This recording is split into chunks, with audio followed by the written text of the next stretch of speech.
ಎಲ್ರಿಗೂ ನಮಸ್ಕಾರ. ಇವತ್ತಿನ ನನ್ನ topic positive in test kit but there is no heart beat. Usual ಆಗಿ ಏನಂತ ಹೇಳ್ತಾರೆ, ಅಕ್ಕ ಕಿಟ್ಟಲ್ಲಿ ಪಾಸಿಟಿವ್ ಬಂದಿದೆ ಆದರೆ ಹಾರ್ಟ್ ಬೀಟ್ ಬಂದಿಲ್ಲ ಅಂತಂತ ಹೇಳ್ತಾರೆ. ಯಾಕೆ ಬಂದಿಲ್ಲ ಅಂತಂತ ಹೇಳಿ ಕೇಳ್ತಾರೆ. ಅಥವಾ ಸ್ಕ್ಯಾನಲ್ಲಿ ಏನೂ ಕಾಣಿಸ್ತಾ ಇಲ್ಲ ಅಂತಂತ ಹೇಳ್ತಾರೆ. ಇದು ಸ್ಯಾಕ್ ಏನೂ ಬಂದಿಲ್ಲ ಅಂತ ಹೇಳ್ತಾರೆ. ಹಾರ್ಟ್ ಬೀಟ್ ಏನೂ ಬಂದಿಲ್ಲ ಅಂತಂತ ಹೇಳ್ತಾರೆ. ಯಾಕೆ ಹೀಗೆ, ಏನು ಇದ್ರ ಅರ್ಥ ಅಂತಂತ ಹೇಳಿ ಕೇಳ್ತಾರೆ. ಯೂಶುವಲ್ ಆಗಿ ಇವತ್ತಿನ ಟಾಪಿಕ್ ಅದೇ. ಫಸ್ಟು ಒಂದು ಅರ್ಥ ಮಾಡ್ಕೊಳ್ಳಿ, ಏನು ಅಂತಂತಂದರೆ ಹಾರ್ಟ್ ಬೀಟ್ ಬರೋದೇ 7th ಆರ್ 8th ವೀಕ್ಗೆ. ಅಂದರೆ ಆಲ್ಮೋಸ್ಟ್ 2 ಮಂತ್ಸ್ ಕಂಪ್ಲೀಟ್ ಆಗಿರುತ್ತೆ. ಒಬ್ಬೊಬ್ಬರಿಗೆ ಲಾಸ್ಟ್ ವೀಕಲ್ಲಿ ಇರುತ್ತೆ. ಕೆಲವೊಂದು ಜನಕ್ಕೆ ಇನ್ನೇನು ಕಂಪ್ಲೀಟ್ ಆಗುತ್ತೆ 1 ವೀಕ್ ಆರ್ 2 ವೀಕಲ್ಲಿ ಇರುತ್ತೆ. ಆಯಿತಾ? ಆ ಟೈಮಲ್ಲೇ ಯೂಶುವಲ್ ಆಗಿ ಹಾರ್ಟ್ ಬೀಟ್ ಬರೋದು. ಆಯಿತಾ? ಕಿಟ್ಟಲ್ಲಿ ಯಾವಾಗ ಚೆಕ್ ಮಾಡ್ತೀವಿ?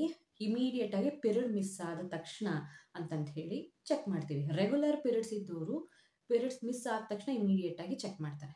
ಇನ್ನು ಕೆಲವೊಂದಿಷ್ಟು ಜನ ಏನು ಮಾಡ್ತಾರೆ, ಯೂಶುವಲ್ ಆಗಿ ಪಿರಿಯಡ್ ಮಿಸ್ ಆದ 10 ದಿವಸಕ್ಕೆ ನೀವು ಚೆಕ್ ಮಾಡಿದ್ರೆ HCG ಅಮೌಂಟ್ ಏನಿರುತ್ತೆ ಬ್ಲಡ್ಡಲ್ಲಿ, ಯೂರಿನಲ್ಲಿ ಎಷ್ಟಿರಬೇಕು ಡಿಟೆಕ್ಟ್ ಆಗುವಷ್ಟು ಬಿಡ HCG ಲೆವೆಲ್ ಜಾಸ್ತಿ ಆಗಿರುತ್ತೆ. ಸೊ ಹಾಗಾಗಿ ಯೂಶುವಲ್ ಆಗಿ ಏನಂತ ಹೇಳ್ತಾರೆ, ಪಿರಿಯಡ್ ಮಿಸ್ ಆದ 10 ದಿವಸಕ್ಕೆ ಚೆಕ್ ಮಾಡಿ ಅಂತ ಹೇಳ್ತಾರೆ. ಸೊ ಹಾಗಾಗಿ ಯೂಶುವಲ್ ಆಗಿ 10 ದಿವಸಕ್ಕೆ ಚೆಕ್ ಮಾಡ್ತಾರೆ. This is usual. ಬಟ್ ಅವಾಗ ಯಾವ ವಾರ ನಡೀತಾ ಇರುತ್ತೆ ಹೇಳಿ? ಪಿರಿಯಡ್ ಮಿಸ್ ಆದ ನೆಕ್ಸ್ಟ್ ವೀಕಿಗೆ ನೀವು ಚೆಕ್ ಮಾಡಿರ್ತೀರಾ. ಆಯಿತಾ? So maximum 5th or 6th ವೀಕಲ್ಲಿ ನೀವು ಚೆಕ್ ಮಾಡಿರ್ತೀರಾ. ಇದನ್ನ ಅರ್ಥ ಮಾಡ್ಕೊಳ್ಳಿ. 5th ಆರ್ 6th ವೀಕಿಗೆ ಹಾರ್ಟ್ ಬೀಟ್ ಬಂದಿರಲ್ಲ ಯೂಶುವಲ್ ಆಗಿ. ಆಯಿತಾ? ಅದನ್ನು ತಲೆನಲ್ಲಿ ಇಟ್ಕೊಳ್ಳಿ. ಆಯಿತಾ? ಸೊ ಯೂಶುವಲ್ ಆಗಿ ಹಾರ್ಟ್ ಬೀಟ್ ಬರೋದೇ 7th ಆರ್ 8th ವೀಕಿಗೆ. ಆಯಿತಾ? ನೀವು ಡಾಕ್ಟ್ರ್ ಹತ್ರ ಹೋಗಿದ್ದಕ್ಕೂ ಹಾರ್ಟ್ ಬೀಟ್ ಬರೋದಕ್ಕೂ ತುಂಬಾ ಡಿಫ್ರೆನ್ಸ್. 2 ವೀಕ್ಸ್ ಗ್ಯಾಪ್ ಆದರೂ ಬೇಕು. ಆಯಿತಾ? ಅದಕ್ಕೆ ಏನಂತ ಹೇಳ್ತಾರೆ, ನೆಕ್ಸ್ಟ್ ವೀಕ್ ಬನ್ನಿ ಅಥವಾ 2 ವೀಕ್ಸ್ ಬಿಟ್ಟು ಬನ್ನಿ ಅಂತಲೇ ಹೇಳೋದು ಡಾಕ್ಟ್ರುಗಳು ಕೂಡ. ಆಯಿತಾ? ಸೊ ಜಾಸ್ತಿ ತಲೆ ಕೆಡಿಸ್ಕೊಳ್ಳೋಕೆ ಹೋಗಬೇಡಿ. ಪ್ರೆಗ್ನೆನ್ಸಿ ಕಿಟ್ಟಲ್ಲಿ ಪಾಸಿಟಿವ್ ಬಂದಿದೆ ಅಂತಂದರೆ ಆಬ್ವಿಯಸ್ಲಿ ಯು ಆರ್ ಪ್ರೆಗ್ನೆಂಟ್ ಅಂತ ತಲೆ ಕೆಡಿಸ್ಕೋಬೇಡಿ.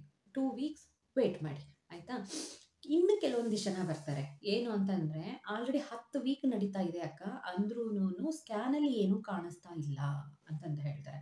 ಇಷ್ಟೊತ್ತರೆಗೂ ಹೇಳಿದ್ದು ಏನು ಅಂತಂತಂದರೆ 6 ವೀಕ್ಸ್ 7 8 ವೀಕ್ವರೆಗೂ ಸ್ಕ್ಯಾನ್ ರಿಪೋರ್ಟಲ್ಲಿ ಏನೂ ಕಾಣಿಸ್ತಾ ಇಲ್ಲ ಅಂತನ್ನೋದು, ಹಾರ್ಟ್ ಬೀಟ್ ಇಲ್ಲ ಅಂತನ್ನೋದು, that is okay, quite okay. But 10 weeks ಆದ್ರೂ ನಿಮಗೆ ಹಾರ್ಟ್ ಬೀಟ್ ಕಾಣಿಸ್ತಾ ಇಲ್ಲ ಅಂತಂತಂದರೆ ಏನೆಲ್ಲ ರೀಸನ್ ಇರ್ಬೋದು, ಯಾವೆಲ್ಲ ಕಾರಣಗಳಿಂದ ಪಾಸಿಟಿವ್ ಬಂದಿದೆ ಕಿಟ್ಟಲ್ಲಿ ಆದರೆ ಹಾರ್ಟ್ ಬೀಟ್ ಬಂದಿಲ್ಲ 10 ವೀಕ್ಸ್ ಆದ್ರೂ. 10 ವೀಕ್ಸ್ ಅಂದರೆ ಎಷ್ಟು ಹೇಳಿ? Almost 2.5 month. 2.5 ಮಂತ್ಗೆ ಆಬ್ವಿಯಸ್ಲಿ ಹಾರ್ಟ್ ಬೀಟ್ ಬಂದಿರಲೇಬೇಕು.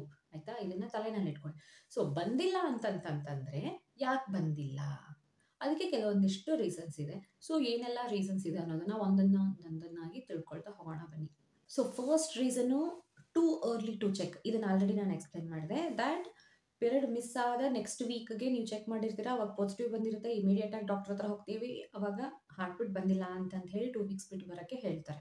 ಆಯಿತಾ? So this is too early.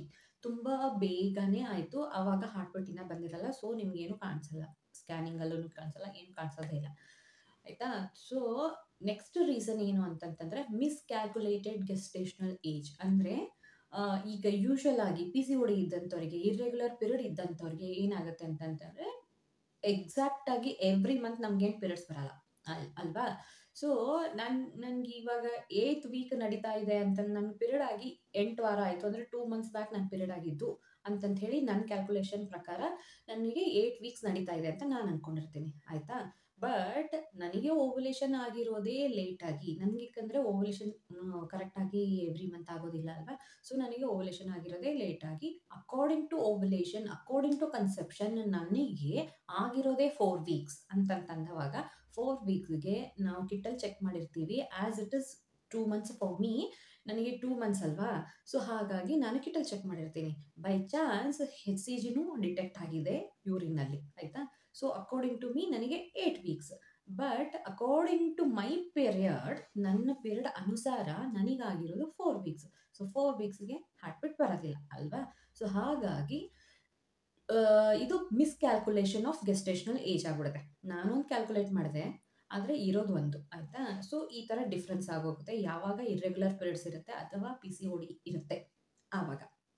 ಇದರಲ್ಲೇ ಇನ್ನೊಂದು ರೀಸನೂ ಇದೆ. ಈವೊಂದು ಎಕ್ಸಾಕ್ಟಾಗಿ ಒಬ್ಬೊಬ್ಬರಿಗೆ ರೆಗ್ಯುಲರ್ ಆಗಿ ಪಿರಿಯಡ್ ಬರ್ತಾ ಇದ್ರೂ ಕೂಡ ಕೆಲವೊಂದಿಷ್ಟು ಜನಕ್ಕೆ ಕೆಲವೊಂದಿಷ್ಟು ಮಂತ್ಸಲ್ಲಿ, ಕೆಲವೊಂದಿಷ್ಟು ತಿಂಗಳಲ್ಲಿ, ಯಾವುದೋ ಒಂದು ಪರ್ಟಿಕ್ಯುಲರ್ ತಿಂಗಳಲ್ಲಿ ಲೇಟಾಗಿ ಓವ್ಯುಲೇಷನ್ ಆಗಿರಬಹುದು.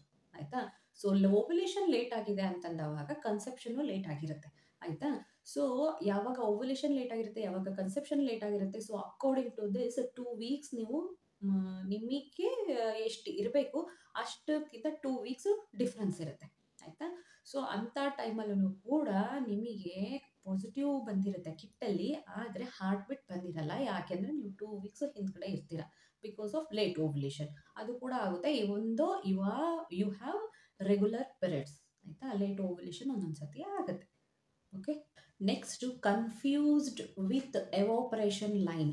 ಎವಾಪರೇಷನ್ ಲೈನ್ ಬಗ್ಗೆ ನಾನು ಆಲ್ರೆಡಿ ಎಕ್ಸ್ಪ್ಲೇನ್ ಮಾಡಿದ್ದೀನಿ ಹಿಂದಿನ ವೀಡಿಯೋಸಲ್ಲಿ, ಆದರೂ ಒಂದ್ಸತಿ ಹೇಳ್ತೀನಿ. ಏನಂತಂದರೆ ಯೂರಿನ್ ಕಿಟ್ಟಲ್ಲಿ ನಾವೇನು ಯೂರಿನ್ ಹಾಕಿರ್ತೀವಲ್ಲ, ಅದು ಹಿಂಗೆ ಮುಂದಕ್ಕೆ ಬರುತ್ತೆ ಅಲ್ವಾ, ಆ ಯೂರಿನು ಎವಾಪರೇಟ್ ಅಂತಂದರೆ ಆವಿಯಾಗಿ ಹೋಗೋವಾಗ ಹಿಂದ್ಗಡೆ ಒಂದು ಮಾರ್ಕ್ ಬಿಡುತ್ತೆ.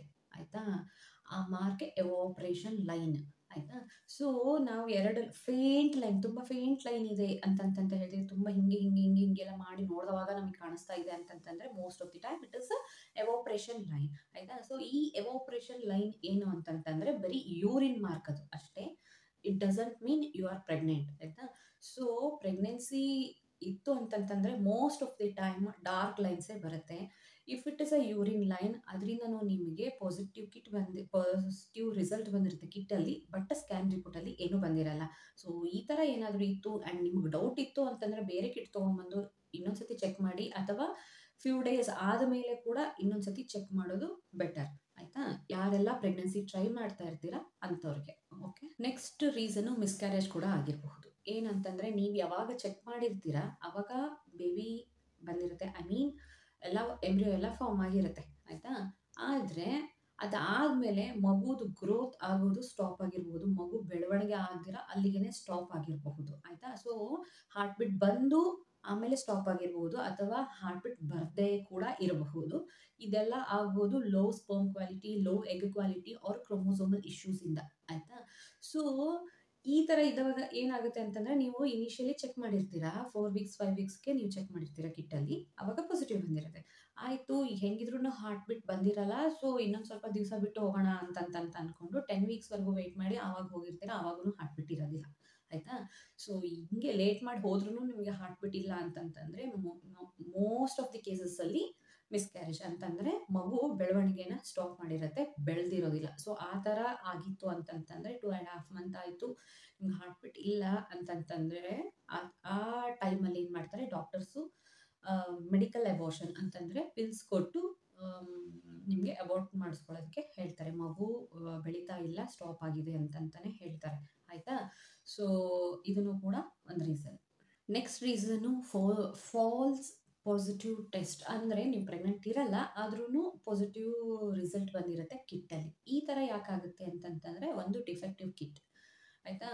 ಕಿಟ್ ಮೇಲೆ ಯಾವುದೇ ರೀತಿಯಾದಂತಹ ಟ್ರಸ್ಟನ್ನ ನಾವು ಇಟ್ಕೊಳ್ಳೋಕ್ಕಾಗೋದಿಲ್ಲ. ಯಾಕಂತಂದರೆ ತುಂಬ ವೆರೈಟಿ ಕಂಪ್ನೀಸಿಂದ ಕಿಟ್ ಪ್ರೊಡ್ಯೂಸ್ ಮಾಡ್ತಾರೆ. ಯಾವುದನ್ನ ನಂಬಬೇಕು ಯಾವುದನ್ನು ಬಿಡಬೇಕು ಅಂತಂತ ಹೇಳೋದಕ್ಕಾಗಲ್ಲ. ಯಾಕಂದರೆ ನನ್ನ ತಲೆ ಸಿಕ್ಕಾಪಟ್ಟೆ ಹೆಂಗೆಂಗೋ ಓಡುತ್ತೆ ಅನ್ನೋದಕ್ಕೊಂದು ಎಕ್ಸಾಂಪಲ್ ಏನಂತಂದರೆ, ಫಸ್ಟ್ ಟೈಮು ನಾನು ಸುಮಾರಷ್ಟು ಬೇರೆ ಎಲ್ಲ ಕಂಪ್ನೀಸ್ದು ಕಿಟ್ ಯೂಸ್ ಮಾಡಿದ್ರು ಒಂದ್ಸತಿನೂ ನನಗೆ ಪಾಸಿಟಿವ್ ಬಂದಿರಲಿಲ್ಲ. ಯಾಕಂದರೆ 8 ಲಾಂಗ್ ಇಯರ್ಸಲ್ಲಿ ಎಷ್ಟು ವೆರೈಟಿ, ಎಷ್ಟು ಕಿಟ್ಸ್ನ ನಾನು ಯೂಸ್ ಮಾಡಿರ್ಬೋದು, ಯು ಜಸ್ಟ್ ಇಮ್ಯಾಜಿನ್.